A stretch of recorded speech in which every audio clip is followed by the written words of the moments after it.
My name is Steve King, and on behalf of Emergent Research, I'm honored to be the recipient of the Dr. Mila Baker Memorial Award for Research. I didn't know Dr. Baker, but I read her book on peer-to-peer leadership and found it very insightful. Interestingly enough, when I read her book, I didn't know she worked on the workspace industry. She was obviously a person with many interests and many skills. I'm sorry I couldn't make it to the conference, but I do want to share a couple thoughts on where we think the shared and flexible workspace industry has been and where it's going.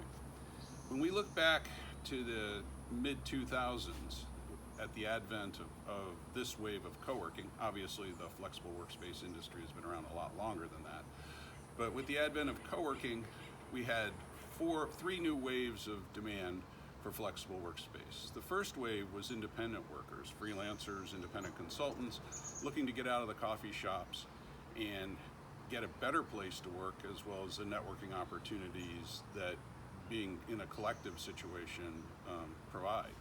The second wave, which followed very quickly, was startups and micro businesses. They saw the need for the ability to get flexible workspace, flexible leases, as well as the networking opportunities that the independent consultants saw. So they quickly started to move into flexible workspace. Lately, we've seen large enterprises adopt flexible workspaces in greater numbers. So those three waves has led to the strong growth.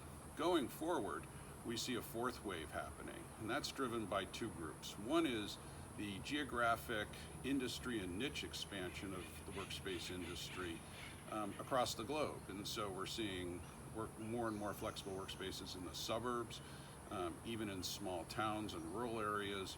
We're seeing niche-oriented spaces pop up, serving a variety of interests, everything from the marijuana industry to the legal industry to artists pop up all over the world.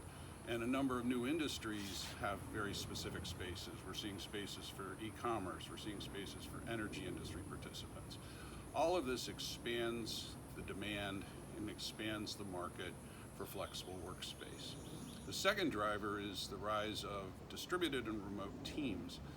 This is a trend that's been around for a number of years, but is accelerating very quickly. And what we're seeing is these distributed teams need places to work, and flexible workspace is a logical place for them to do so. So our outlook for the flexible workspace industry is quite positive. We expect continued strong growth and success for the industry. Again, I'm sorry I couldn't attend the conference, but have a great event. Thank you.